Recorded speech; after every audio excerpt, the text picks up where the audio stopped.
Bonjour à tous, ravi de vous retrouver pour une nouvelle édition des Matins du Sénat. Tout l'été, nous revenons sur les réformes qui ont marqué cette année politique et parlementaire. Et ce matin, je vous propose de revivre les débats autour de la réforme de la fonction publique. Dans le débat, les sénateurs ont voté une mesure proposée par la commission d'enquête sur l'affaire Benalla. Cet amendement renforce le contrôle des activités privées des collaborateurs du président de la République. Et les sénateurs ont également débattu de la déontologie des fonctionnaires. Je vous laisse écouter les débats. À l'article 16, une demande de prise de parole, et je vais la donner immédiatement, Monsieur Jérôme Durain. Merci Madame la Présidente. Ce sujet nous semble assez central dans le projet de loi. Les questions de déontologie de la fonction publique sont sous le regard de la société, de nos concitoyens. On a coutume de prêter à la fonction publique beaucoup de défauts, et les cas de passage de hauts fonctionnaires vers le secteur privé font les manchettes des quotidiens et nous valent beaucoup de commentaires qui alimentent un climat qui n'est pas toujours très sain dans notre vie publique et dans notre vie politique. On a, avec cette proposition de fusion de la commission de déontologie de la fonction publique et de la haute autorité et de restriction de son périmètre de contrôle, des inquiétudes très fortes dans notre groupe sur ce qu'il adviendra à l'avenir des capacités réelles d'examen de la déontologie des mouvements vers le privé, de pantouflage, de retour du privé vers le public, de rétro-pantouflage, avec des départs vers le privé qui ne seront plus automatiquement contrôlés. Le contrôle de l'entrée dans le secteur public après une activité dans le privé qui sera elle aussi moins contrôlée, la portée des avis rendus par ces instances qui seront moins puissantes et moins effectives, et finalement, d'une manière générale, un affaiblissement de ce qui devrait être au cœur de la fonction publique, à savoir une incontestable approche déontologique. Donc pour toutes ces raisons, nous avons déposé des amendements pour essayer de conforter le dispositif existant et essayer d'améliorer les propositions qui ont été faites par le gouvernement avec ce texte, même si nous reconnaissons que la commission des lois a travaillé sur ce sujet et a elle-même fait beaucoup d'amendements, mais nous sommes très vigilants sur ce sujet parce que nous considérons qu'il y a là une forme de péril pour l'image de la fonction publique et la qualité du débat politique dans ce pays. Toujours pour une demande de prise de parole sur article, Monsieur Loïc Hervé.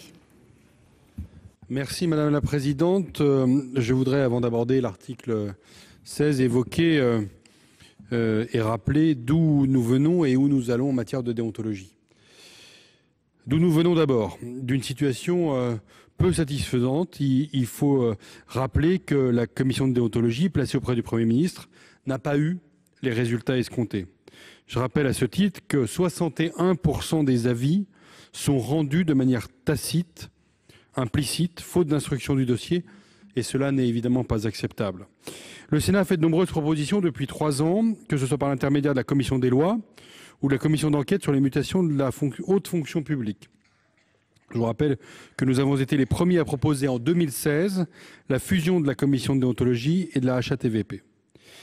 Il a été suivi par l'Assemblée nationale alors que le gouvernement était plus réservé sur ce sujet, et le fait de passer d'une commission administrative dépendant de l'exécutif à une autorité administrative indépendante est une évolution tout à fait significative. Et pour aller essayer de convaincre notre collègue Durain qui vient de s'exprimer, moi je pense que c'est une évolution qui va vraiment dans le bon sens. Où nous allons vers un contrôle renforcé de la HATVP sur les cas les plus sensibles. Comme l'a dit Pierre-Yves Collombat en commission, l'enjeu n'est pas de contrôler un professeur qui ouvre une pizzeria, mais bien les cas les plus problématiques. La Commission a substantiellement renforcé le texte de l'Assemblée nationale au bénéfice de cette autorité administrative indépendante qu'est la HATVP.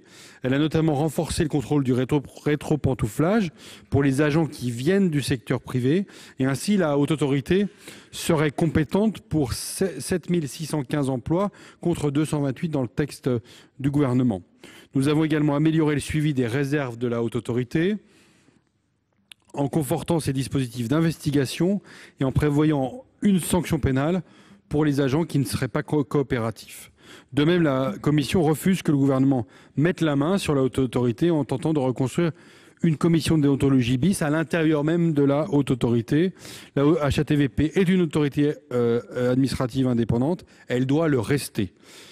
Ne tombons pas dans l'extrême inverse, la mobilité des agents vers le secteur privé n'est pas interdite, bien au contraire. À nous de prévoir les contrôles déontologiques adaptés tout en refusant la chasse aux sorciers, en prenant en considération le déroulement de la carrière des fonctionnaires. Je le dis, c'est important, quand vous avez une personne qui va aller du secteur public au secteur privé, que cette personne est âgée d'une 50aine d'années, le fait qu'elle envisage dans sa carrière cette évolution-là, ça doit être pris en compte aussi avec une forme de bienveillance vis-à-vis d'une personne et non pas simplement d'un numéro qu'on va traiter avec des critères. Enfin, je voudrais évoquer les modalités de publicité des avis de la haute autorité qui seraient, si l'on en reste à la rédaction qui a été proposée par la commission des lois, rendues publiques à la discrétion de la commission de la haute autorité elle-même. Merci. Monsieur le ministre, vous souhaitiez prendre la parole, je vous en prie. Merci Madame la Présidente. Sur cette question de la déontologie, le gouvernement avait 3 objectifs initiaux. Le premier, c'était de recentrer le travail de la commission de déontologie sur les cas les plus à risque. Et monsieur le rapporteur l'a évoqué. La commission de déontologie, depuis 2016, examine plusieurs milliers de cas par an. Pour les 2 tiers d'entre eux, c'est un accord tacite qui est donné, considérant que la profession exercée dans le secteur public n'amène pas de risque déontologique. Et donc la volonté de recentrer l'examen systématique des dossiers sur les professions à risque s'inscrit dans une volonté d'efficacité. Le deuxième objectif, qui est atteint lui aussi, consiste à créer un contrôle retour ou entrée. Monsieur Durand l'a évoqué, la question du retour du secteur privé vers le secteur public n'était pas prévue de manière systématique. Autant il y avait trop de postes qui faisaient l'objet d'un contrôle systématique à la sortie, nous restreignons ce champ en laissant au supérieur hiérarchique la possibilité de saisir en cas de doute la commission de déontologie, autant le retour ne donnait lieu à une saisie de la commission de déontologie que sur l'initiative du supérieur hiérarchique, sans qu'il y ait de contrôle systématique, y compris pour les postes à risque. Nous créons ce contrôle systématique retour et nous créons un contrôle systématique à l'entrée pour contrôler la situation de déontologie de celles et ceux qu'on recruterait comme contractuels sur des emplois de direction. Et enfin, nous avions un objectif de publicité des avis. Nous avons quelques divergences avec la commission des lois du Sénat sur les modalités, mais nous allons en discuter dans quelques instants. Les députés de la majorité, accompagnés par les députés de 5 autres groupes de l'Assemblée nationale, ont souhaité aller plus loin et fusionner la commission de déontologie et la HATVP. Le gouvernement y a souscrit, permettant ainsi à la commission de déontologie d'aller vers le statut d'une autorité administrative indépendante. Il s'est posé la question d'une formation spécialisée pour les cas de déontologie, le rapporteur l'a évoqué, c'est un point de divergence. Il s'est aussi posé la question de la composition de ce nouveau collège de la HATVP, avec 6 magistrats désignés par le Conseil d'État, la Cour des comptes et la Cour de cassation, 6 personnalités qualifiées. Et dans le texte voté par l'Assemblée nationale, 2 sont nommés par l'Assemblée nationale, 2 par le Sénat et 2 par le gouvernement, disposition à laquelle j'ai dit mon attachement lors de l'intervention générale. Je crois véritablement que nous renforçons le contrôle déontologique par plus de publicité, par un contrôle systématique sortie, ou plutôt aller, retour et entrée dans la fonction publique ou en dehors de la fonction publique pour les postes à risque, et par la possibilité de donner à la commission de déontologie le statut d'une autorité administrative indépendante. Bien, à présent, nous allons examiner 5 amendements qui font l'objet d'une discussion commune. Le 497 est un amendement du gouvernement, monsieur le ministre. Merci Madame la Présidente. Le gouvernement souhaite par cet amendement apporter des précisions à la manière, à l'autorité à laquelle est transmise la déclaration d'intérêt et transposer le dispositif aux militaires. Dans le droit actuel, la déclaration d'intérêt est d'abord transmise à l'autorité investie du pouvoir de nomination, qui la transmet ensuite à l'autorité hiérarchique en charge de procéder à l'analyse du contenu de cette déclaration. L'autorité investie du pouvoir de nomination peut parfois être directement le président de la République ou le Premier ministre, ce qui ralentit évidemment le traitement de la déclaration. Aussi, nous souhaitons que, afin de garantir une bonne gestion de ces déclarations d'intérêt, le destinataire initial puisse être, selon le cas, soit l'autorité investie du pouvoir de nomination, soit l'autorité hiérarchique de l'agent, et les modalités de transmission des déclarations entre ces 2 autorités seront ensuite prévues par décret, et ces modifications seraient également transposées aux militaires. L'amendement 244, Monsieur Savoldelli.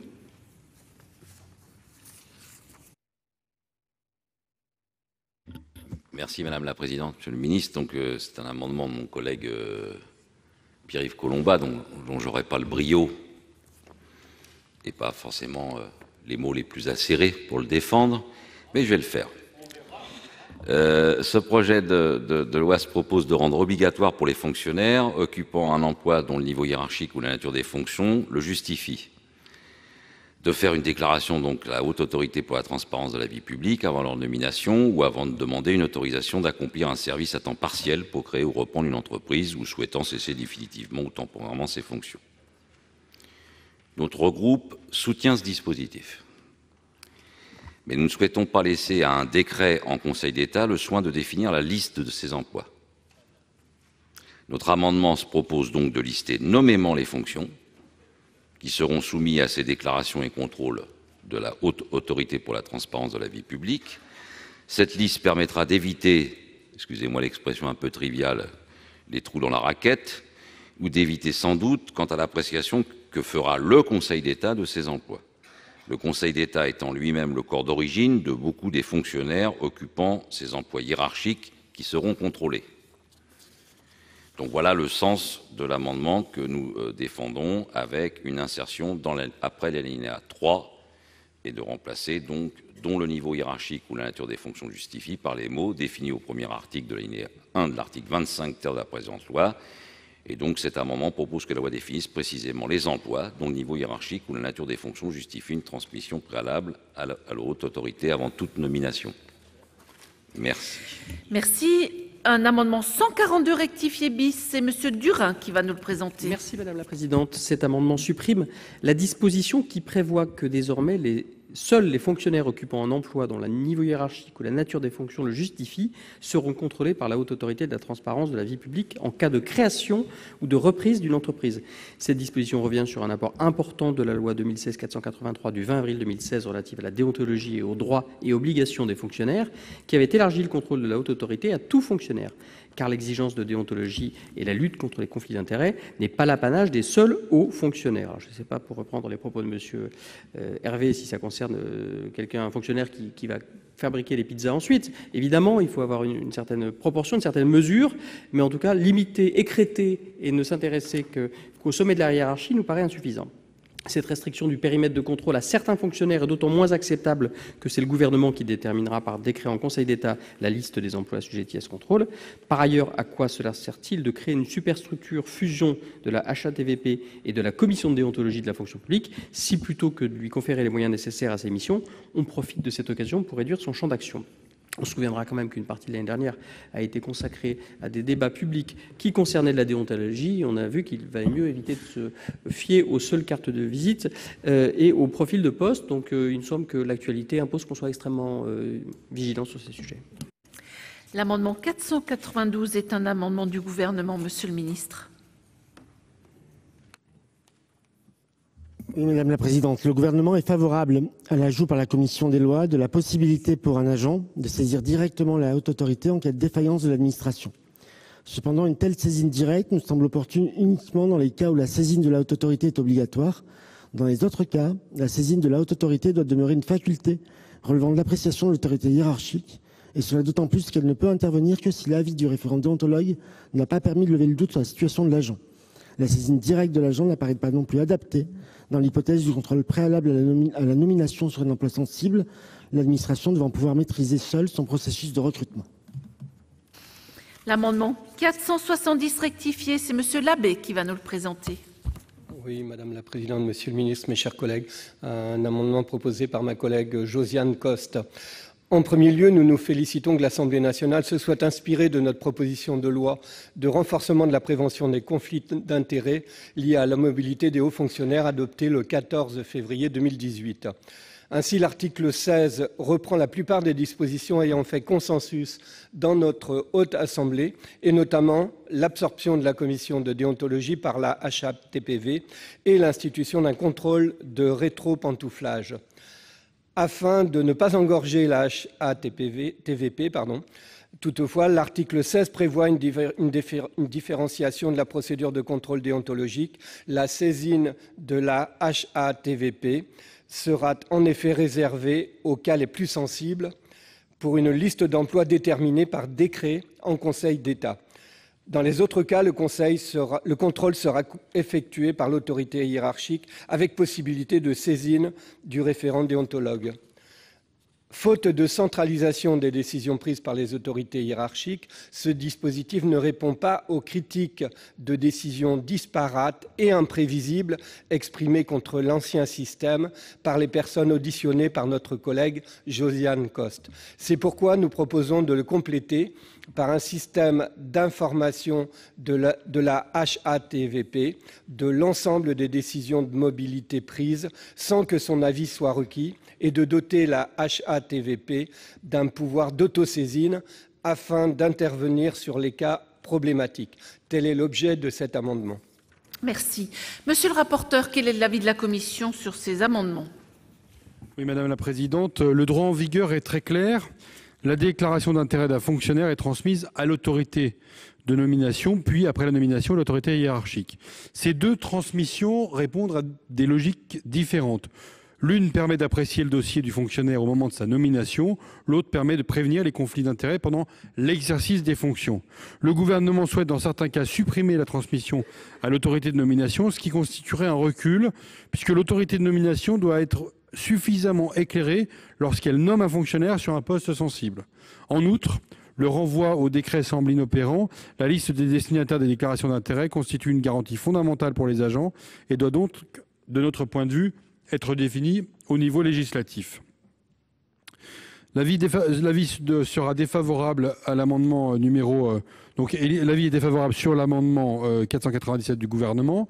Avis défavorable également sur l'amendement 244 de Pierre-Yves Collombat qui vise à faire la liste des corps soumis à déclaration d'intérêt. Cette liste serait en réalité moins large que celle fixée par décret. Je rappelle qu'environ 7 500 agents publics sont aujourd'hui soumis à déclaration d'intérêt et que la liste fixée par décret inclut également des agents de collectivité territoriale, par exemple lorsqu'ils gèrent des marchés publics. Amendement 142 de M. Durin, avis défavorable également, puisqu'il maintient une saisine de l'instance déontologique pour tous les dossiers de cumul d'activité, comme c'est le cas depuis 2016. Or, la commission de déontologie est aujourd'hui noyée sous les dossiers, environ 3 500 dossiers de cumul d'activité chaque année. Et 61% des avis sont des avis tacites, faute de temps pour instruire cette masse de dossiers. Un ciblage des contrôles nous paraît plus efficace. Comme l'a indiqué Pierre-Yves Collombat, je le recite, l'objectif, c'est pas d'aller contrôler un professeur qui ouvrirait un commerce, une pizzeria en l'occurrence. Avis défavorable à l'amendement 492 du gouvernement. En commission, nous avons autorisé l'agent à saisir lui-même la haute autorité. Il s'agit notamment d'éviter que l'administration bloque la mobilité de l'agent concerné en refusant de saisir la haute autorité. Le gouvernement fait un pas vers nous en acceptant cette disposition pour les emplois les plus sensibles lorsque la saisine de la HATVP est obligatoire. Il est toutefois plus réservé lorsque la saisine de la haute autorité est facultative et laissée à la libre appréciation de l'autorité hiérarchique. Toutefois, pour des cas limites, les agents préféreront peut-être saisir la HATVP d'eux-mêmes pour avoir des certitudes. C'est pour nous un droit de l'agent que nous devons lui garantir. Notre version nous semble également beaucoup plus lisible. Et enfin, sur l'amendement 470 de Madame Coste présenté par Monsieur Labbé, demande de retrait ou à défaut un avis défavorable. Cet amendement qui vise à renforcer les capacités d'autodésigne de la haute autorité, il me semble globalement satisfait par les alinéas 36 à 38 permettant à la haute autorité de s'autosaisir dans un délai de 3 mois. Merci. Monsieur le ministre, quel est l'avis du gouvernement sur les 4 amendements? Alors, concernant, Madame la Présidente, les amendements 244, pardonnez-moi, j'arrive plus facilement à lire de ce côté, 142 et 470, l'avis est défavorable, pour les mêmes raisons que celles exprimées par le rapporteur. Je note, comme Monsieur le rapporteur, que la liste proposée par l'amendement 244 de Monsieur Collombat serait plus restreinte que celle que nous envisageons, puisqu'elle ne concerne que des hauts fonctionnaires, alors que nous savons qu'un certain nombre de postes peuvent être occupés par des agents de catégorie B ou C, tout en étant sensibles en matière de déontologie. C'est le cas notamment des chefs de service en marché public, dans la fonction publique territoriale, par exemple. Pour le reste, le gouvernement ne partage pas l'appréciation du rapporteur sur les amendements 497 et 492, ce qui nous amène à les maintenir. Et le 470 est défavorable. Madame Taillé-Polian, pour explication de vote. Ensuite, Monsieur Marie. Madame la présidente, merci. Monsieur le ministre, mes chers collègues, je crois que dans ce débat qui nous occupe, je pense qu'il faut être extrêmement vigilant à la situation de l'opinion publique. On a vu monter dans notre pays beaucoup d'émotions, beaucoup de mobilisation autour notamment de la question de la fraude fiscale.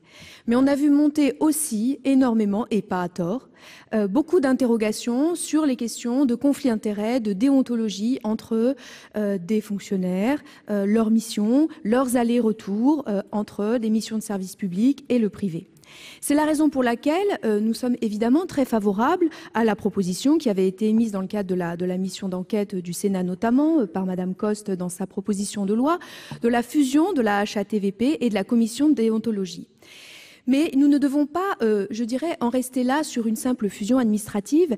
Et je pense que nous devons vraiment donner la possibilité aux citoyens et aux citoyennes d'avoir vraiment toute garantie sur le fait qu'il n'y aura plus de possibilité de conflit d'intérêts dans notre administration, dans le privé, et il n'y aura plus ce flou laissé entre l'intérêt privé et l'intérêt général. Et pour ce faire, il faut vraiment être large dans les missions de contrôle, d'investigation que va mettre en place la HATVP. Et pour cela, nous ne pouvons pas, à l'occasion de fusionner ces deux instances, déjà être dans un cadre où nous allons nous dire « Ah oui, mais alors ?»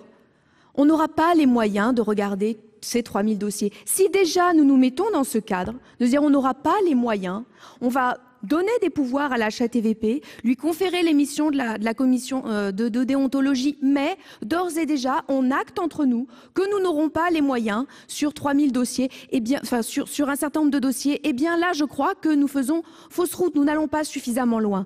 Donc, et il est évident que dans le cadre de la HATVP, si tout lui passe entre les mains, eh bien, il sera loisir aux agents de la HATVP, aux personnes qui seront en charge de passer très vite sur un certain nombre de dossiers comme ceux que M. Colomba, que nous allons souvent citer ce soir, je crois, car il a été vraiment à l'initiative sur ce dossier, de passer très vite, mais de voir quand même et éventuellement de repérer l'ensemble des dossiers qui pourraient faire problème et là, de mettre en œuvre les moyens nécessaires pour y résoudre. C'est une grande préoccupation des Français aujourd'hui. Il faut que nous soyons à la hauteur. Merci. Monsieur Marie, pour explication de vote. Oui, très rapidement.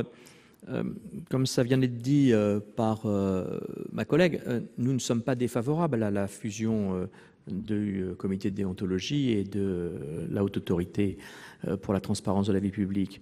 Encore faut-il s'assurer que cette superstructure sera plus efficace que les deux structures existantes.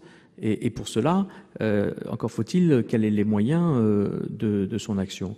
Nous sommes particulièrement inquiets sur la décision qui est prise par le gouvernement de revenir sur la loi d'avril 2016 qui faisait que l'ensemble des fonctionnaires qui sortaient de la fonction publique devaient être contrôlés.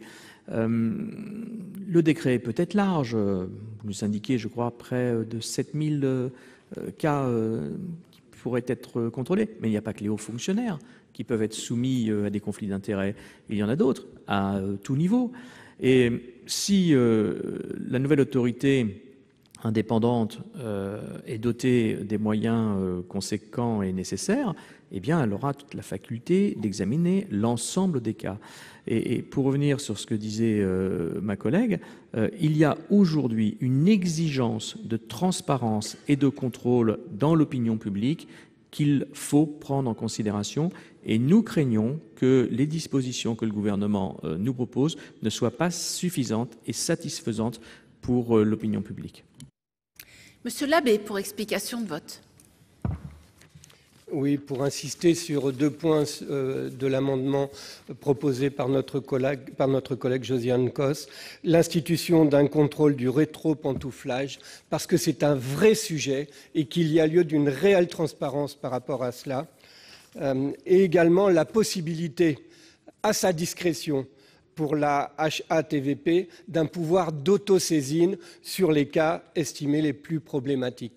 Et donc j'insiste sur cet amendement que je continue de défendre. S'il n'y a pas d'autres demandes d'explication de vote, je vais mettre aux voix l'amendement 497 du Gouvernement avec un avis défavorable de la Commission. Qui est pour son adoption? Qui est contre? Il n'est pas adopté. L'amendement 244 avec 2 avis défavorables. Qui est pour son adoption?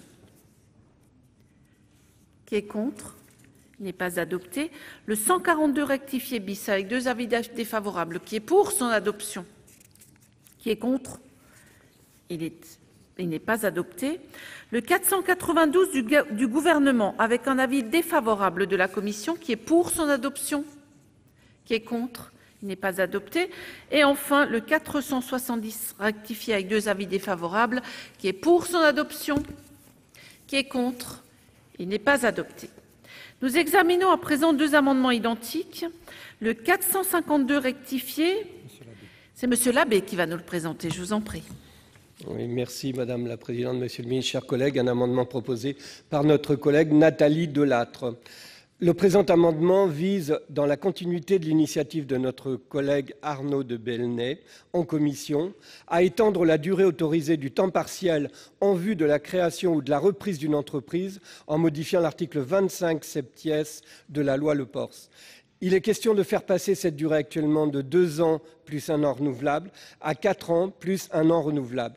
Selon la nature de l'entreprise créée ou reprise, un délai total de 3 ans, voire 4 ans, pourrait s'avérer insuffisant. L'objectif est de permettre aux agents publics souhaitant se reconvertir professionnellement de pouvoir le faire efficacement dans l'intérêt général.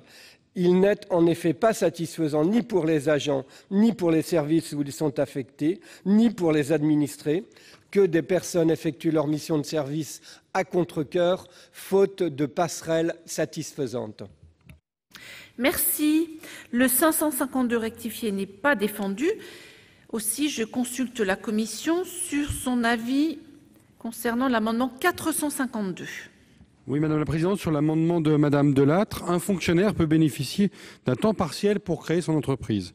Ce temps partiel est accordé pour une durée de 2 ans, renouvelable pour 1 an, soit un total de 3 ans. À l'initiative de Monsieur de Belenet, la Commission a étendu ce délai à 3 ans, en maintenant la possibilité de renouvellement d'1 année, soit un total de 4 ans. Et l'amendement de Madame Delattre, ce soir, défendu par le collègue Labbé, propose d'augmenter à nouveau ce délai qui serait maintenant fixé à 4 ans, renouvelable 1 an, soit un total de 5 ans. Il s'agit de laisser aux fonctionnaires le temps de s'assurer de la viabilité de son entreprise, ce que nous pouvons tout à fait concevoir et soutenir. En outre, l'autorité hiérarchique pourra toujours refuser d'accorder ce temps partiel pour les nécessités du service, qui paraît une mesure de bonne administration. L'avis est donc favorable à cet amendement. Monsieur le ministre, quel est l'avis du Gouvernement?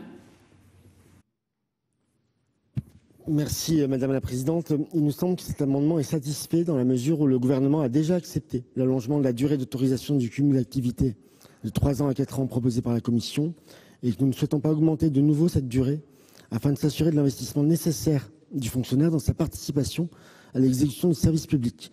Donc ça m'amène à donner un avis défavorable à l'amendement, considérant qu'il est satisfait. S'il n'y a pas de demande d'explication de vote, je vais mettre aux voix cet amendement avec un avis favorable de la Commission et défavorable du Gouvernement. Qui est pour son adoption? Qui est contre? Il est adopté. À présent, un amendement 483 du Gouvernement, Monsieur le Ministre. Oui, Madame la Présidente, il s'agit de préciser le champ des missions de la HATVP. Pour les avis sur les projets de texte et les recommandations de portée générale concernant leur application, il est prévu de retirer du champ de compétences de la HATVP les premiers alinéas de l'article 25 du statut général qui détermine les obligations des fonctionnaires. En effet, la HATVP n'a vocation à se prononcer, comme la commission de déontologie avant elle, sur les principes déontologiques applicables aux fonctionnaires que dans le cadre de l'exercice de ses missions prévues aux articles 25 septies et 25 octies. Ces obligations vont au-delà de la seule question des conflits d'intérêts et n'entrent donc pas dans le champ de compétences de la HATVP. Il s'agit des questions de dignité, de neutralité du service public ou de principe de laïcité, ce qui ne relève évidemment pas du conflit d'intérêts. La mention du dernier alinéa de l'article 25 est conservée afin de permettre à la HATVP d'examiner les chartes ou guides déontologiques soumises par les administrations, s'agissant de toute disposition en matière de prévention des conflits d'intérêts. Monsieur le rapporteur, quel est l'avis de la commission? Madame la Présidente. Il est favorable. Je vais mettre aux voix l'amendement du Gouvernement avec un avis favorable de la commission. Qui est pour son adoption? Qui est contre? Il est adopté. Un amendement 155 rectifié bis. Madame Taillé-Polian va nous le présenter. Merci Madame la Présidente. Monsieur le Ministre, mes chers collègues, il s'agit ici de mettre en œuvre la préconisation numéro 10 du rapport de la commission d'enquête sur les mutations de la haute fonction publique et d'assurer le fait de la centralisation pour permettre un contrôle effectif du respect des engagements de servir s'imposant aux anciens élèves des écoles supérieures du service public.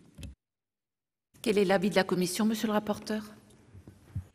Sur cette question éminemment importante de la pantoufle et de son remboursement, nous aurons un débat après l'article 16 bis avec des amendements comparables déposés à la fois par le groupe socialiste et le groupe CRCE. Concernant cet amendement, notre avis est défavorable. Le contrôle de la pantoufle relève de l'administration et des écoles et non d'une autorité administrative indépendante comme la HATVP. Ministre, même avis. Madame Taillé-Polian pour explication de vote. Non, mais le sujet sera traité plus tard, donc je vais le retirer. Cependant, pour dire quand même qu'il y a aujourd'hui un réel problème dans le suivi. Le 155 rectifié bis est retiré. Le 85 rectifié sexies. Madame Taillé-Polian.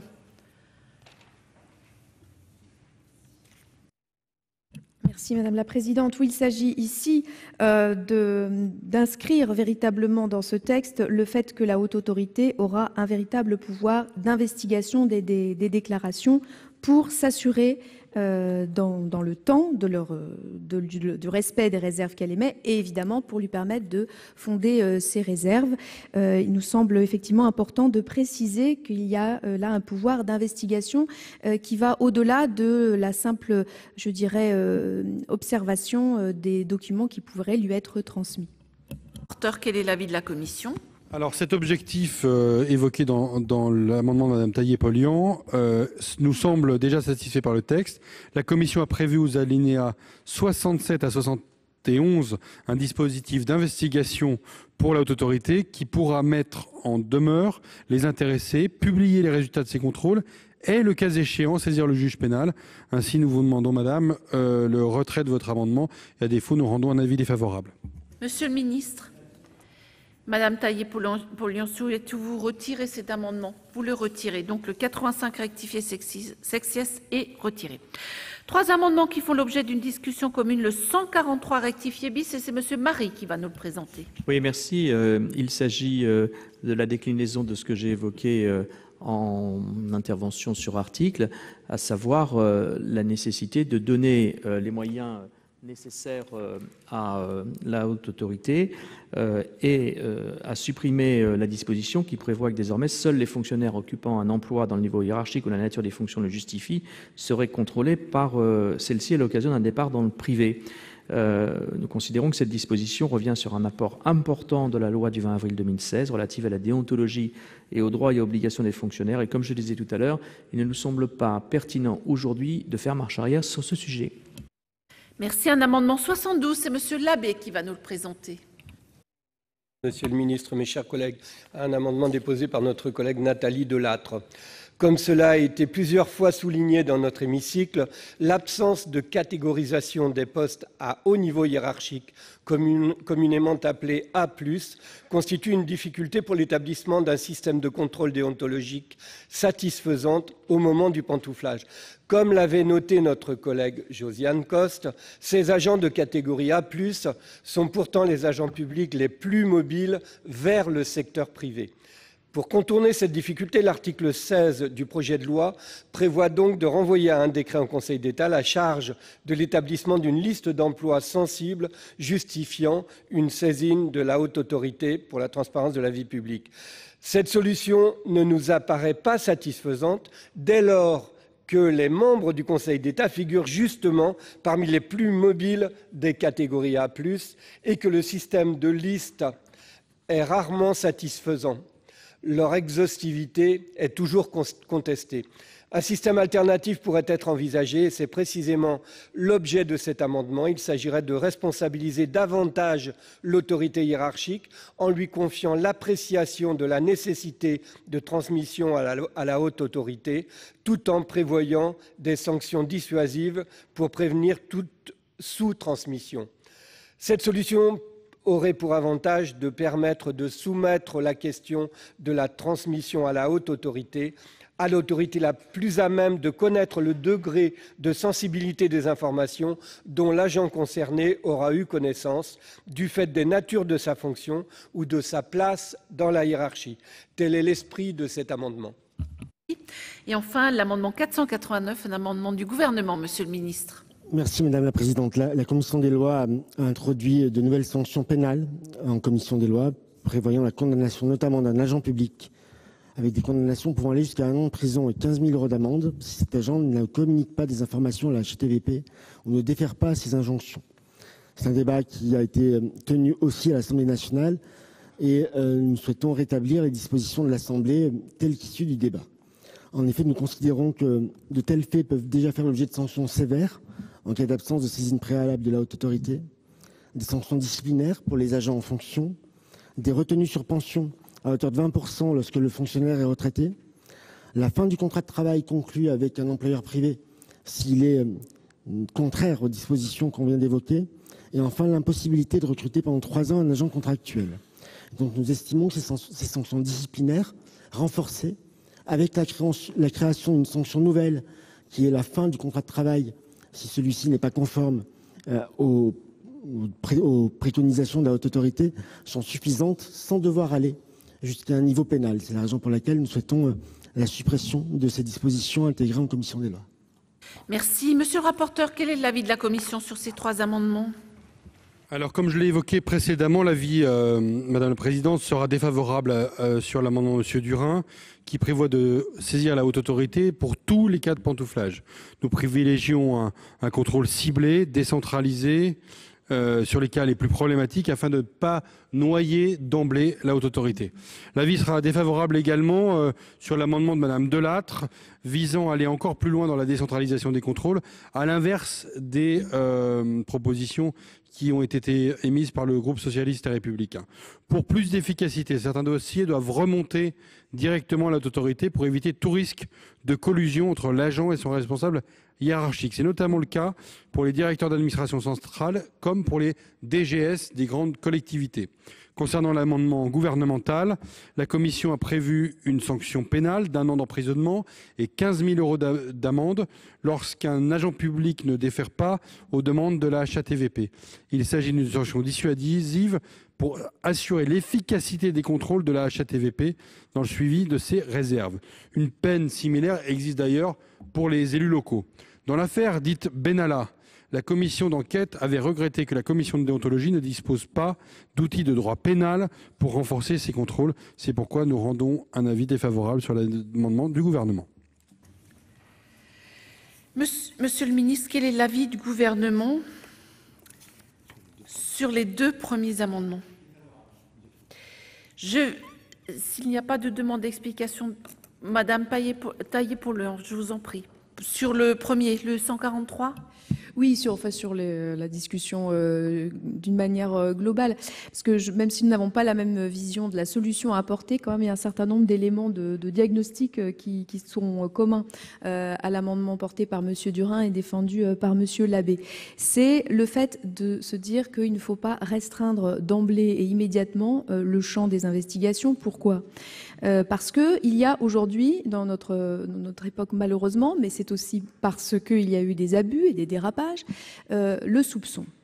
Or, que le gouvernement propose une liste dans le cadre d'un décret au Conseil d'État, eh bien, je pense que cela ne favorise pas, cela ne permet pas de lever totalement le soupçon. Parce que dans un certain nombre de cabinets, dans les directions d'administration centrale, au Conseil d'État, bien évidemment, il y a beaucoup de fonctionnaires de catégorie A+, qui font partie de ces grands corps qui sont, et cela a été dit et redit, dans le cadre notamment de la mission d'enquête présidée par M. Delahaye, dont le rapporteur était M. Colomba, c'est aussi ces grands corps qui sont remis en question dans leur fonctionnement fonctionnement.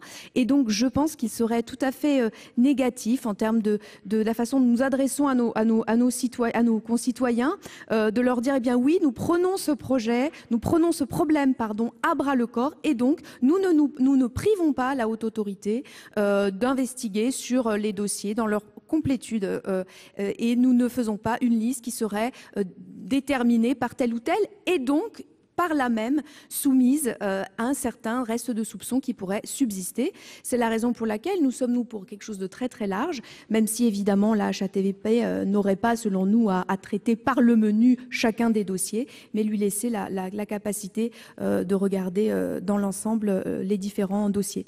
Voilà, ça complète également l'intervention que j'avais faite initialement, parce que vraiment, il nous semble que c'est très très important de donner cette vision de grande transparence à nos concitoyens.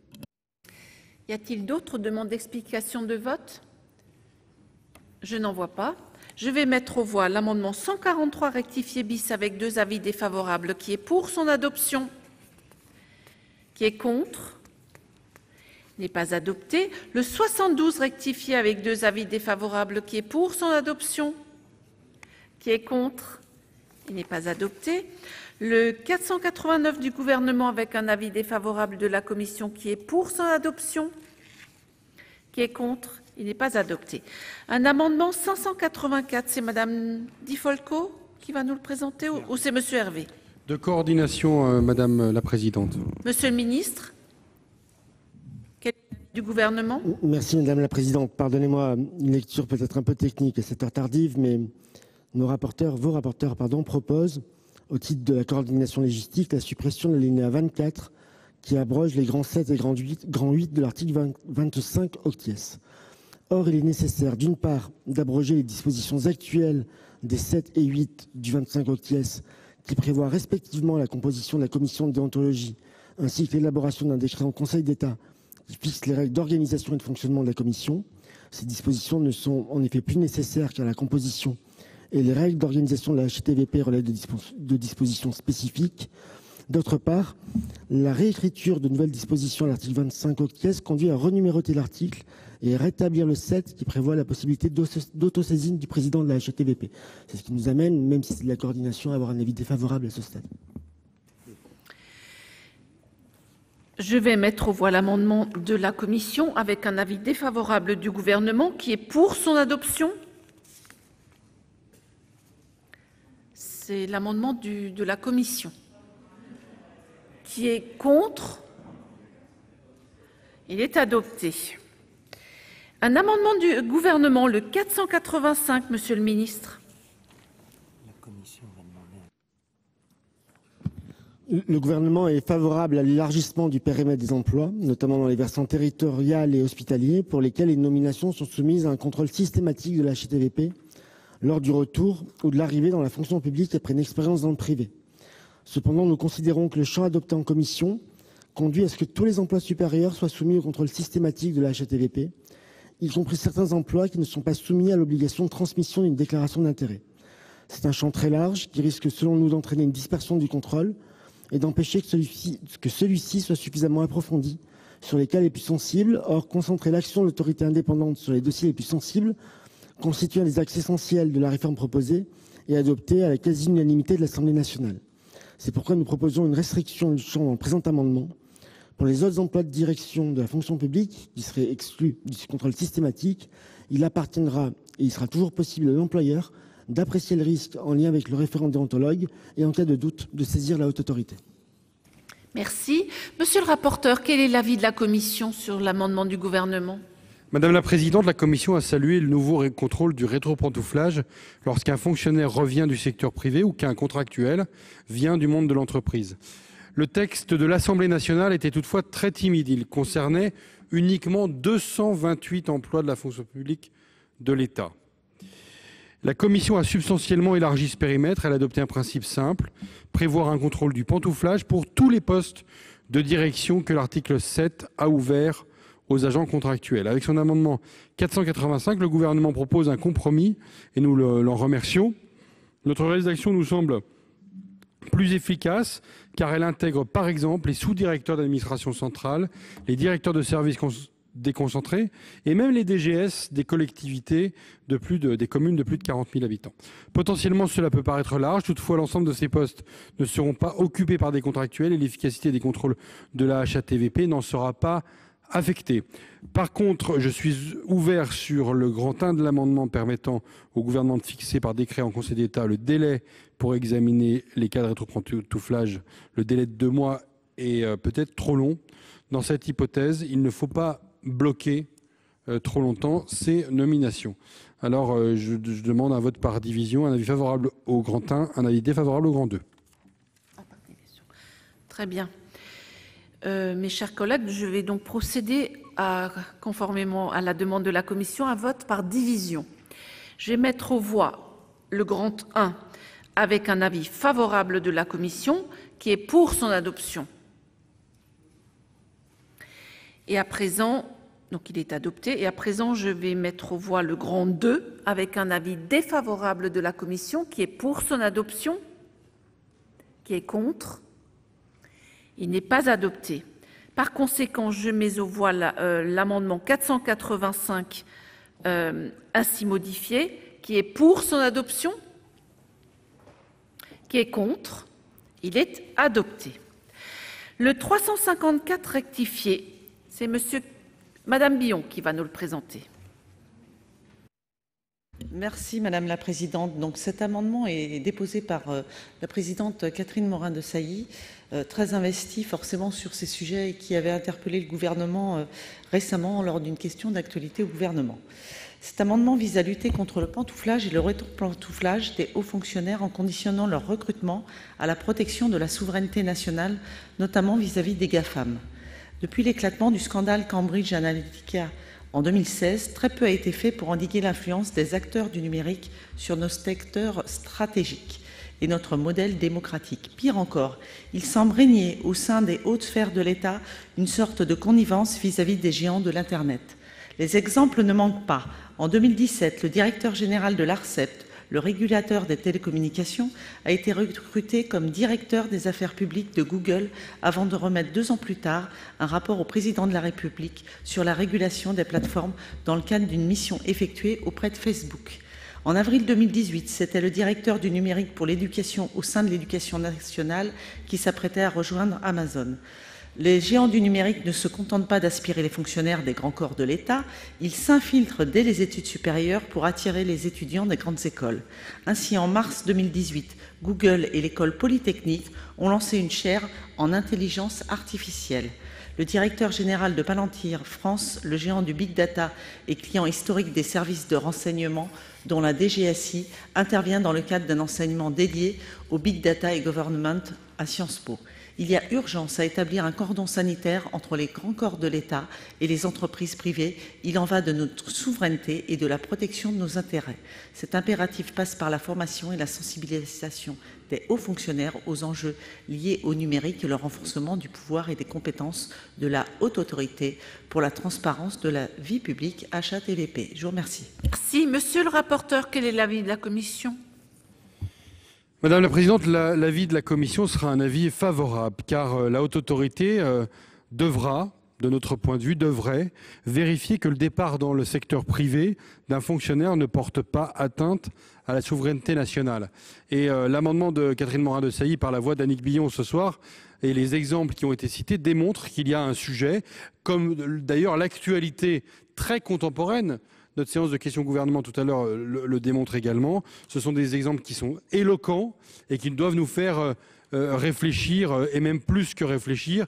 Les allers et retours, parfois au-delà d'être suspects, démontrent des proximités qui sont, de notre point de vue, des proximités coupables. On pourrait ajouter le départ de certains fonctionnaires aussi vers un secteur sensible qui est celui de l'industrie de l'armement et qui peut poser le même type de questions. La question de la souveraineté nationale, c'est une acception large.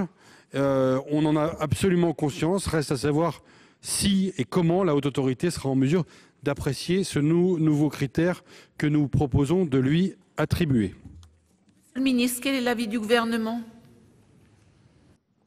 Merci Madame la Présidente. Lors de l'examen des demandes des agents publics, la Haute Autorité doit examiner si l'activité envisagée risque de compromettre ou de mettre en cause le fonctionnement normal, l'indépendance ou la neutralité du service public, si elle contrevient à tout autre principe déontologique et si elle ne risque pas de placer l'agent dans une situation de commettre le délit de prise illégale d'intérêt.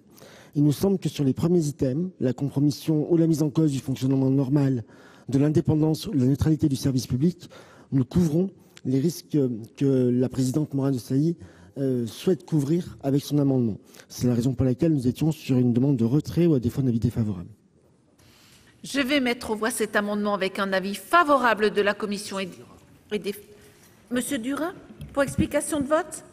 Oui, Madame la Présidente, je voulais dire qu'au nom de notre groupe, nous allions voter favorablement à cet amendement qui nous paraît extrêmement intéressant, très étayé et qui correspond à une vraie problématique. Donc on apportera nos voix à cet amendement. Y a-t-il d'autres demandes d'explication de vote? Je vais mettre aux voix l'amendement 354 avec un avis favorable de la commission, défavorable du gouvernement, qui est pour son adoption. Qui est contre? Il est adopté. Nous examinons deux amendements identiques. Le 465 rectifié, c'est Monsieur Labbé qui va nous le présenter.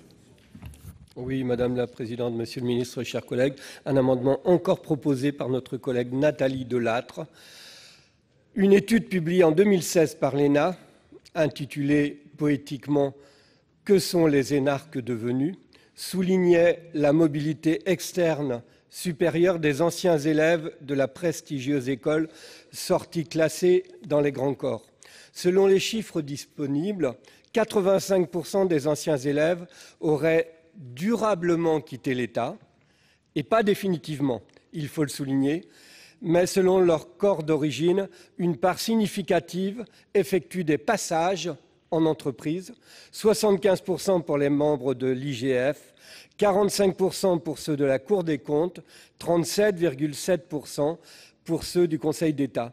Dans ces corps, la mobilité vers le secteur privé est devenue de façon coutumière une étape de carrière, et ce, avant même que la lutte contre les conflits d'intérêts devienne une préoccupation pour les pouvoirs publics, s'étant notamment traduite à partir des années 90 par l'adoption des lois Sapin 1. Pour autant, à présent que la lutte contre les conflits d'intérêts est devenue une priorité et que celle-ci est nécessaire pour maintenir la confiance de nos concitoyens dans nos institutions démocratiques, il serait contre-productif de vouloir la concilier avec la préservation des intérêts personnels des anciens élèves de l'ENA, en prévoyant dans le dispositif destiné à s'assurer que leur mobilité vers le secteur privé n'est pas préjudiciable pour l'intérêt général, que leur carrière doit être prise en compte. Il y a la confusion des genres. Nous considérons en effet que la haute autorité n'a ni la vocation ni la compétence pour devenir une sorte d'antichambre des ressources humaines de l'ENA. C'est pourquoi nous proposons la suppression de cette mention. Monsieur le ministre, pour un amendement identique du gouvernement, vous considérez qu'il est défendu. Monsieur le rapporteur, quel est l'avis de la commission sur ces deux amendements? Je précise que notre commission souhaite que la haute autorité prenne en considération le déroulement de la carrière de l'intéressé. Il s'agit de bien mettre de l'humain dans la prise en considération, non pas d'un dossier, mais d'une personne qui a derrière le cas qui sera évalué par la haute autorité, et de prendre en considération le déroulement de sa carrière. Ça veut dire de prendre aussi en compte, par exemple, son âge. Une personne de 50 ans qui va du public au secteur privé, c'est pas tout à fait de la même manière que quelqu'un qui a 10 ou 15 ans de moins. Et donc, cette prise en considération, c'est simplement pour dire, dans un moment où on parle de bienveillance, de regard, c'est pas d'introduire la subjectivité. La haute autorité a la capacité à évidemment lever tous les conflits d'intérêts qu'elle serait amenée à trouver, mais elle doit le prendre avec une prise en considération, parce que derrière les avis qu'elle serait amenée à rendre ou les réserves qu'elle serait amenée à émettre, eh bien, il y a une réalité professionnelle d'une personne et de son déroulement de carrière. Il s'agit d'une proposition qui a émergé pendant les auditions, parce que les avis de la haute autorité peuvent parfois tout simplement bloquer la carrière d'un fonctionnaire qui est parfois contraint de partir à l'étranger pour se reconvertir, ce qui constitue une perte en capital humain, non seulement pour l'administration, mais je dirais même pour le pays. Avec la rédaction de la commission, la Haute Autorité placera le contrôle des conflits d'intérêts au premier plan, c'est son rôle, mais elle devra toutefois prendre en considération, à titre subsidiaire, le déroulement de carrière de la personne dont elle sera amenée à prendre en compte la situation. Cette rédaction nous semble équilibrée. Bien sûr, l'idéal serait qu'une direction des ressources humaines de l'État s'occupe de ces hauts potentiels. Ce n'est malheureusement pas le cas pour le moment. Donc c'est un avis défavorable à cet amendement. S'il n'y a pas de demande d'explication de... Monsieur Labbé, pour explication de vote, je vous en prie. Oui, pour insister quand même sur la notion de transparence. Lorsque vous parlez, monsieur le rapporteur, de bienveillance, on entre dans le subjectif. Et dès l'instant qu'on parle transparence, la transparence, par les temps qui courent, doit être très, très clairement affichée. Et donc, je maintiens l'amendement et je souhaite vraiment qu'il soit adopté. Je vais mettre aux voix ces deux amendements avec un avis défavorable de la commission. Madame Lavarde, pour explication de vote, excusez-moi. C'est pas grave, Madame la Présidente, mais je crois que le rapporteur a réexpliqué là et a remis sur la table un sujet qui a déjà été évoqué hier. C'est vraiment l'absence de manque de gestion des ressources humaines pour ce qu'on appelle la catégorie A+, puisqu'elle existe pour l'instant à l'heure où je parle. Donc parlons-en en utilisant ces mots-là. C'est que hier, Monsieur le Ministre nous a parlé des 500 très hauts fonctionnaires au potentiel qui sont suivis effectivement par la direction. Par la DGAFP. Mais il y a tous les autres qui appartiennent à ces corps dont on parle depuis tout à l'heure, qui sont plus ou moins bien suivis et qui ont en plus une carrière qui est loin d'être linéaire, puisque c'est leur vocation d'aller exercer dans différents endroits de la sphère publique en premier lieu, et parfois en faisant des allers-retours avec des entreprises qui peuvent être à mi-chemin entre le public et le privé. Et donc là, voilà, je pense que le rapporteur a vraiment insisté sur un point d'importance. Il faut créer une véritable ressource, une direction des ressources humaines pour ces personnes-là. Alors j'avais déposé un amendement qui n'a pas été retenu puisqu'il a été considéré comme relevant du pouvoir réglementaire. Mais il faut, je pense que le ministre entende ce message qui est fait ici et qui a été fait lors des auditions, qu'il faut s'occuper de ces personnes pour mieux les gérer, ce qui permettra notamment, je pense, d'éviter un certain nombre de départs vers le privé. Monsieur Bacher, pour explication de vote. Madame la Présidente, Monsieur le Ministre, Monsieur le rapporteur, Monsieur le Président de la Commission, mes chers collègues. Nous sommes, j'ai regardé là, 3 ou 4, pas plus, à avoir été membres, là, ce soir, membres de la commission d'enquête qui s'est tenue l'année dernière, à l'initiative de Pierre-Yves Collombat, sur les mobilités et les impacts sur la République, les mobilités des très hauts fonctionnaires de l'État. Et j'entends bien, Monsieur Labbé, votre discours, mais il est un peu contraire à ce qu'a montré cette commission d'enquête. Et les conclusions de la commission d'enquête sont exactement celles que ma collègue Christine Lavarde, qui était membre de cette commission, vient de décrire. C'est plutôt les manques de l'État, les failles dans l'ensemble de la carrière et du déroulé de carrière des très hauts fonctionnaires, pour les appeler comme ça, ou A+, comme on disait dans l'ancien monde, eh bien, qui est important. Et votre amendement ne permet pas de résoudre ce genre de choses. Donc, non, je ne suis pas d'accord avec vous, Monsieur Labbé. Reprenez toutes les conclusions. Et je m'étonne, Monsieur le Ministre, que ce projet de loi qui va plutôt dans le bon sens, vous le savez, nous avions discuté ensemble, vous n'ayez pas assez lu les conclusions de ce rapport, et c'est bien cela qu'on peut vous reprocher. Merci. Madame Taillé-Polian, pour explication de vote. On ne va pas refaire, merci Madame la Présidente, tous les débats de la Commission et prolonger inutilement la discussion ce soir. Mais juste pour dire que je partage ce qu'a dit Madame Lavarde sur le fait que nous avions abouti à la conclusion qu'une direction des ressources humaines pour les hauts fonctionnaires, donc les A+, parlons-en, ça a été créé, aurait été une bonne chose. Et notamment aussi un meilleur ajustement du nombre de postes dans ces écoles, puisqu'on a un petit peu gardé la même voilure que quand on avait beaucoup d'entreprises publiques dans le giron de l'État, ce qui n'est plus le cas. Donc effectivement, on a peut-être trop de hauts fonctionnaires par rapport au bon déroulement de leur carrière. Et donc, le fait de partir dans des entreprises qui auparavant d'ailleurs étaient publiques, qui sont passées dans le secteur privé. Bon, ça pour ma part, je le regrette, mais je dirais qu'aujourd'hui, c'est un fait. Donc, une direction des ressources humaines pour gérer, oui, mais ce n'est pas dans le cadre de la haute autorité que cela doit être effectué. Donc, à notre sens, c'est la raison pour laquelle nous soutiendrons l'amendement qui a été rédigé par Madame Delattre et présenté par Monsieur Labbé, même si nous sommes en accord avec, nous aurions été certainement en accord avec l'amendement proposé par Christine Lavarde sur la question d'une création d'une DRH pour véritablement donner sens à la carrière et éviter justement des départs dans le privé qui, pour certains, j'en suis convaincue, sont aussi liés au fait de rechercher une nouvelle dynamique de carrière. Mais je pense que ce n'est pas la seule raison qui pousse parfois à pantoufler. Malheureusement, il y a aussi l'attrait des très hautes rémunérations qui peuvent être offertes et qui parfois vont un petit peu à l'encontre du sens du service public que peut-être ces jeunes avaient donné à leurs études au départ. Mais en tout cas, ce n'est pas le rôle de la HATVP de le faire, à notre sens. Monsieur le ministre. Merci Madame la Présidente. Deux mots pour à la fois justifier ou expliquer en tout cas le maintien de l'amendement 493 et le soutien cohérent avec à l'amendement 465 de Madame Delattre présenté par Monsieur Labbé. Deux mots. D'abord le premier pour dire que nous avons eu cet échange hier avec Madame Lavarde sur la question de la gestion de la carrière des hauts fonctionnaires. Au-delà des échanges que nous avons eus sur le caractère réglementaire ou législatif, c'est un sujet à la fois d'actualité et essentiel.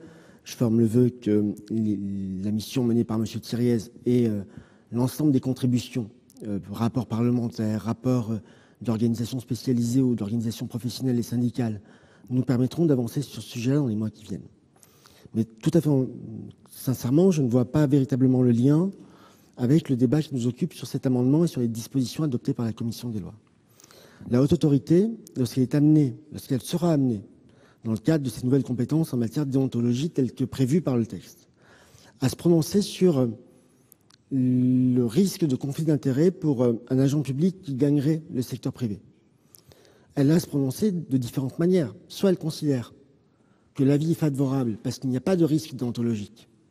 Et en cela, je ne vois pas ce que vient faire dans ce débat la question du déroulement de carrière du haut fonctionnaire.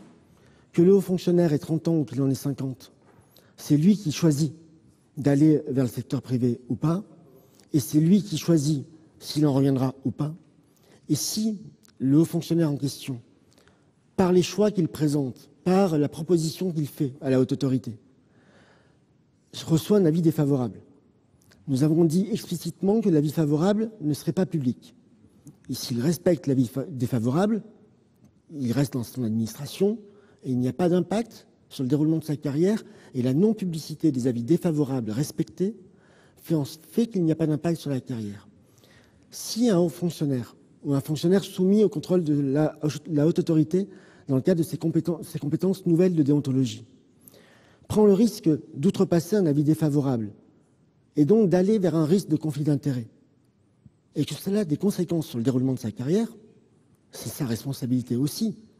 Et la haute autorité aura joué son rôle prudentiel, et on peut considérer, en particulier pour les hauts fonctionnaires, que s'ils n'ont pas le discernement nécessaire pour respecter un avis défavorable et ne pas l'outrepasser avec les risques que cela engendre sur leur situation disciplinaire, pénale ou de déroulement de carrière, c'est leur responsabilité ou leur irresponsabilité selon le point de vue que l'on prend.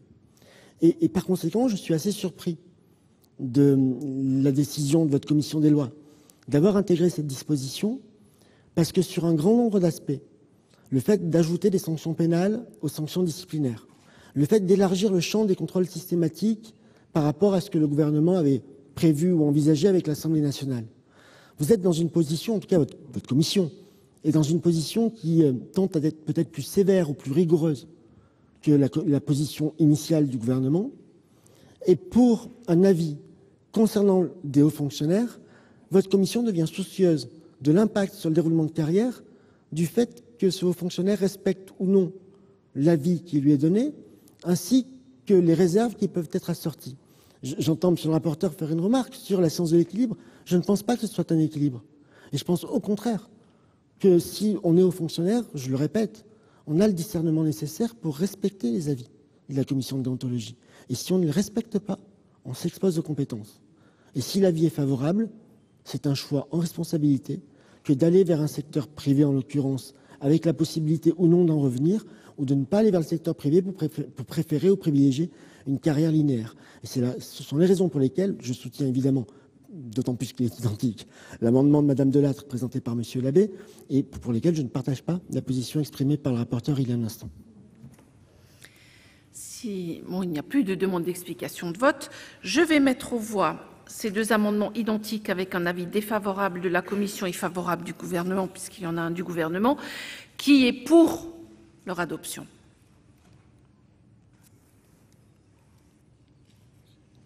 Qui est contre? Ils ne sont pas adoptés. Nous poursuivons avec l'examen de l'amendement 488 du gouvernement, Monsieur le ministre.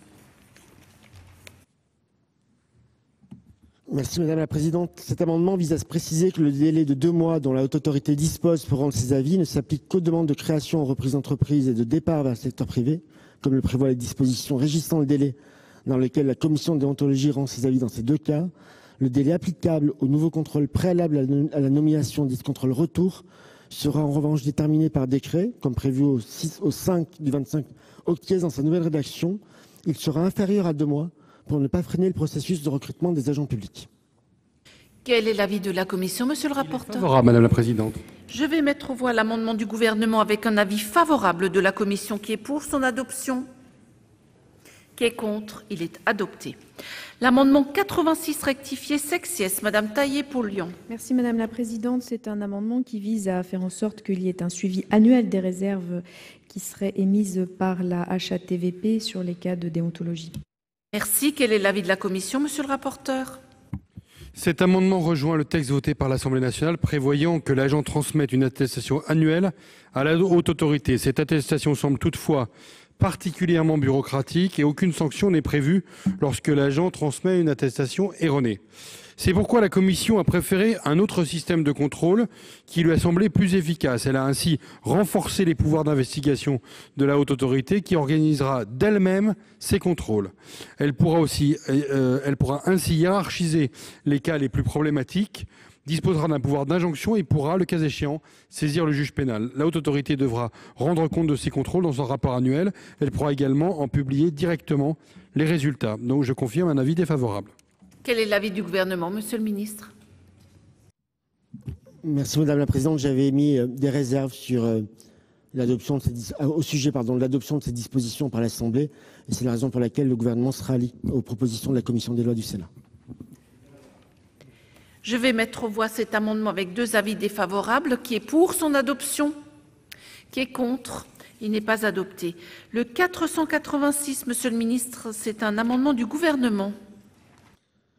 Oui, Madame la Présidente, la version du projet de loi telle qu'issue de la Commission des lois du Sénat a pour effet de modifier la portée des avis rendus par la HATVP. En effet, aujourd'hui, seuls les avis de compatibilité avec réserve et les avis d'incompatibilité lient l'administration. Celle-ci peut donc parfaitement s'opposer au départ des agents, par exemple pour des raisons de bon fonctionnement du service public, et ce malgré un avis de compatibilité rendu par la Commission. Or, le projet de loi prévoit désormais que tous les avis, y compris ceux de la compatibilité, s'imposent à l'administration. Et une telle disposition priverait l'administration de son pouvoir d'appréciation en cas de nécessité d'organisation de services et de risque de produire des situations de désorganisation des services. C'est pourquoi nous souhaitons rétablir la rédaction antérieure sur ce point, tout en conservant l'ajout de la Commission concernant la notification de l'avis rendu par la HATVP à l'agent et à l'organisme de l'accueil. Enfin, cet amendement conserve la suppression de la disposition prévoyant la publicité systématique des avis voulus par la Commission des lois, mais supprime les précisions concernant les motifs de publication qui, à notre sens, ne relèvent pas du domaine de la loi. Ainsi, la haute autorité pourrait rendre publics les avis qu'elle rend, après recueil des observations de l'agent concerné. Ce serait une possibilité telle qu'est ouverte aujourd'hui la possibilité pour la commission de déontologie au titre du 6 de l'article 25 octies. Quel est l'avis de la commission, monsieur le rapporteur? Madame la Présidente, cet amendement du Gouvernement respecte la volonté de la Commission, qui est une volonté d'éviter la publication systématique des avis de la Haute Autorité, qui, s'il avait été conservé, poserait une vraie difficulté d'ordre constitutionnel, de protection des libertés publiques et notamment de protection des données personnelles. Il s'agit simplement de préciser que les avis de conformité ne lient pas l'administration. La HATVP peut refuser le départ d'un agent pour le bon fonctionnement du service, même lorsque la Haute Autorité émet un avis de conformité sur cette mobilité. L'avis de la Commission sur l'amendement du Gouvernement est favorable. Je vais mettre aux voix l'amendement du Gouvernement avec un avis favorable de la Commission qui est pour son adoption, qui est contre, il est adopté. Le 449 rectifié, c'est Monsieur Labbé qui va nous le présenter. Madame la Présidente, Monsieur le Ministre, chers collègues, amendement encore déposé par notre collègue Nathalie Delattre. La question de la publicité des avis de la Haute Autorité en matière de contrôle des mobilités des fonctionnaires a déjà été discutée lors de l'examen de notre proposition de loi RDSE en février 2018. Nous entendons l'argumentation de nos deux rapporteurs et en particulier de Monsieur Loïc Hervé, qui s'inscrit dans la continuité des positions de notre Haute Assemblée lors de la loi pour une République numérique et sur les questions intéressant la loi, informatique et liberté. Pour autant, en cette matière précise, il nous paraît particulièrement nécessaire que soient soumis à la publicité les avis favorables assortis de réserves, sans quoi l'effectivité du contrôle de l'application de ces réserves serait considérablement affaiblie. Tel est l'objet de cet amendement. Quel est l'avis de la Commission, monsieur le rapporteur? Madame la Présidente, nous ne partageons pas l'objectif de cet amendement, Madame Delattre, objectif de publier tous les avis de compatibilité avec réserve, qui poserait une difficulté sur un plan constitutionnel, je le répète, question de liberté publique, question de protection des données personnelles. Nous faisons confiance à la Haute Autorité pour décider de publier ces avis et avons renforcé ses pouvoirs de contrôle des réserves. Qu'on s'entende bien sur l'objectif de la publication d'un certain nombre d'avis. Il s'agit de rendre public un certain nombre de ces avis de la Haute Autorité pour donner une forme de doctrine, de jurisprudence permettant de consolider que les fonctionnaires qui sont amenés à saisir ou à voir leur situation examinée par l'Haute Autorité puissent savoir quelles sont les pratiques de cette Haute Autorité que l'expérience lui a finalement permis d'acquérir. Et donc, cette publication systématique nous semble orthogonale avec cette publication au cas par cas voulue par la Haute Autorité. Elle en aurait le pouvoir intégral.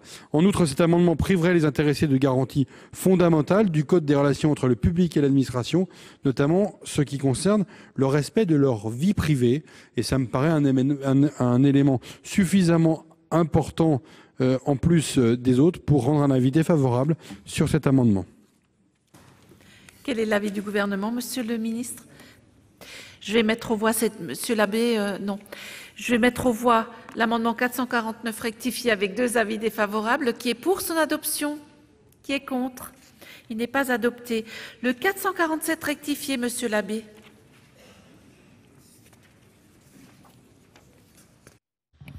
Toujours déposé par notre collègue Nathalie Delattre. Madame la Présidente, Monsieur le Ministre, chers collègues, le 11 de l'article 16 prévoit les sanctions susceptibles d'être prononcées en cas de non-respect des avis de la Haute Autorité. Je rappelle que la Haute Autorité n'aura à connaître que des cas concernant les emplois les plus sensibles, soit du fait des fonctions occupées, soit du fait du niveau hiérarchique, les autres cas étant traités par l'autorité hiérarchique. Il faut également rappeler que ces sanctions concerneront des personnes se soustrayant délibérément à l'avis de la Haute Autorité après notification. Rappelons qu'au pénal, la prise illégale d'intérêt est sanctionnée de 5 ans de prison et 500 000 € d'amende. En l'état actuel du texte, ces sanctions apparaissent donc relativement légères. S'agissant du fonctionnaire en activité, le texte ne prévoit que la possibilité de poursuites disciplinaires et la fin anticipée du contrat dans le cas d'un agent contractuel. S'agissant des fonctionnaires retraités, il est prévu la possibilité d'une retenue sur pension limitée à 20% seulement de la pension versée. Du fait de leur réseau étendu et de leur fine connaissance de l'administration, il n'est pas rare de voir des hauts fonctionnaires retraités recrutés dans des cabinets d'affaires à des positions particulièrement lucratives. Afin de permettre à l'administration de prononcer des sanctions plus dissuasives et proportionnées aux bénéfices tirés du non-respect des règles de prévention de conflits d'intérêts, il est donc proposé de supprimer le plafond de 20 % de retenue sur pension prévu à l'alinéa 63. Monsieur le rapporteur, quel est l'avis de la commission ? Lorsqu'un agent n'a pas respecté les avis de la Haute Autorité, le projet de loi prévoit qu'une retenue sur pension de 20 % peut lui être appliquée. L'amendement de Madame Delattre, présenté par notre collègue Labbé, vise à supprimer ce plafond. J'en partage les objectifs, mais cela soulèverait une difficulté sur le plan constitutionnel. Nous serions très proches de l'incompétence négative. Je préfère donc la rédaction du gouvernement, qui me semble plus sécurisée sur le plan juridique. Donc je préconise le retrait de cet amendement et à défaut, nous rendrons un avis défavorable. Quel est l'avis du gouvernement ? Même avis. Je vais mettre aux voix l'amendement 447 rectifié avec 2 avis défavorables. Qui est pour son adoption ? Qui est contre ? Il n'est pas adopté. Le 487 est un amendement du gouvernement, monsieur le ministre. Effectivement, Madame la Présidente, la saisine directe de la HATVP par l'agent ne doit être possible qu'en cas de défaillance de l'administration, lorsque la saisine automatique de la HATVP est prévue. Il me paraît donc injuste de sanctionner un agent qui ne saisirait pas directement la HATVP, mais qui aurait saisi son autorité hiérarchique, alors que dans le même temps, l'administration ne serait pas sanctionnée si elle-même ne transmettait pas la demande à la HATVP. Par ailleurs, nous avons une interrogation. Nous pensons même que la rédaction n'est pas opérante, car elle supprime la précision concernant les cas dans lesquels l'absence de saisine pénale préalable est sanctionnable, en l'occurrence le départ vers le secteur privé. Quel est l'avis de la commission, monsieur le rapporteur ? Madame la Présidente, nous ne sommes pas favorables à l'amendement du gouvernement. En se limitant au cas de pantouflage, il supprimerait la possibilité de lancer des poursuites disciplinaires lorsque l'administration ou l'agent ne saisit pas la haute autorité en matière de rétropantouflage ou de cumul d'activités. Notre avis est défavorable. Je vais mettre aux voix l'amendement du gouvernement avec un avis défavorable de la commission. Qui est pour son adoption ? Qui est contre ? Il n'est pas adopté. À présent, un amendement et un sous-amendement. Le 490, c'est un amendement du gouvernement. Monsieur le ministre. Merci Madame la Présidente. Il s'agit de rétablir le renvoi à un décret en Conseil d'État pour permettre l'application des dispositions issues du projet de loi. Ce décret devra prévoir notamment les procédures applicables pour les contrôles exercés par les administrations ou encore les emplois soumis au contrôle systématique de la HATVP et bien d'autres dispositions pour rendre le dispositif opérationnel. Le sous-amendement, le 576, c'est monsieur le rapporteur, monsieur Loïc Hervé, qui va nous le présenter. Oui, Madame la Présidente, ce sous-amendement témoigne de l'allergie de la Commission des lois aux adverbes et à l'adverbe notamment en particulier. Et donc nous sommes favorables à l'amendement du gouvernement modulo l'adoption de notre sous-amendement. Oui. Quel est l'avis du gouvernement sur ce sous-amendement ? Je vais mettre aux voix le sous-amendement 576 avec un avis de sagesse du gouvernement, un amendement de la commission, qui est pour son adoption. Et il est adopté. Et je vais mettre aux voix l'amendement 490 ainsi sous-amendé, qui est pour son adoption, qui est contre. Il est adopté. Le 154 rectifié terre, monsieur Durin, qui va nous le présenter. Merci Madame la Présidente. Je cherche toujours à comprendre ce qui a pu inspirer à notre collègue Jean-Pierre Sueur cet amendement. Donc je vous en lis l'objet. Cet amendement propose de soumettre les collaborateurs du Président de la République et des membres de cabinet ministériel à un avis obligatoire de la Haute Autorité de la transparence de la vie publique lorsqu'ils créent une entreprise, en cas de départ vers le secteur privé à l'issue de leur fonction, avant leur entrée en fonction lorsqu'ils ont exercé dans le secteur privé au cours des 3 dernières années. Rétropantouflage, je pense que je trouverai un jour. Quel est l'avis de la commission, monsieur le rapporteur ?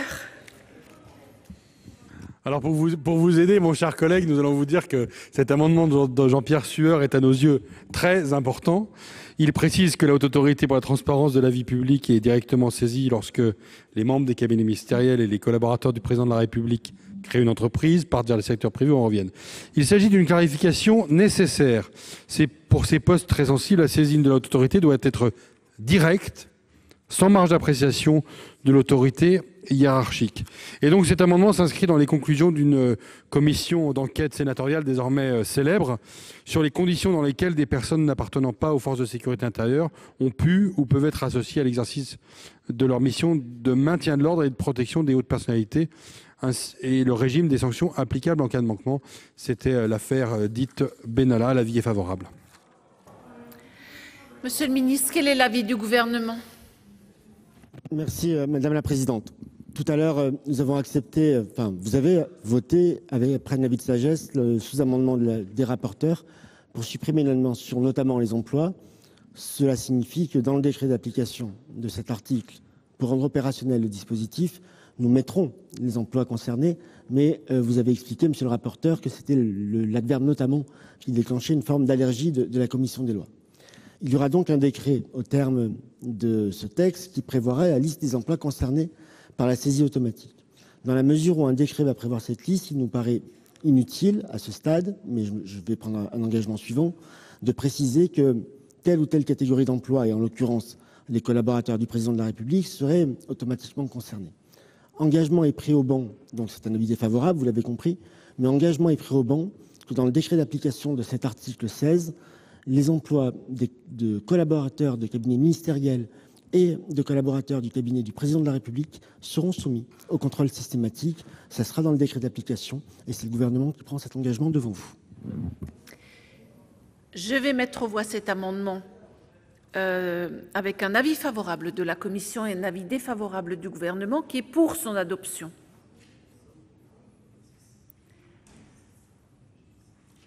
Qui est contre? Il est adopté. Un amendement 585 rectifié au nom de la commission des lois. C'est monsieur le rapporteur qui va nous le présenter, monsieur Hervé Loïc. C'est un amendement de coordination, Madame la Présidente. Quel est l'avis du gouvernement? Monsieur le ministre? Favorable. Je vais mettre aux voix l'amendement de la commission avec un avis favorable du gouvernement, l'amendement 585, qui est pour son adoption, qui est contre. Il est adopté. Et je vais mettre aux voix l'article 16. Il n'y a pas de demande. Monsieur Durin, pour explication de vote. Oui, dans ma prise de parole sur l'article, j'avais indiqué les réserves que nous avions. Force est de constater, à l'issue de cette longue série d'amendements, quand même, que beaucoup de progrès ont été enregistrés, beaucoup de propositions, beaucoup d'amendements qui viennent enrichir cet article. Et donc, notre groupe le votera résolument.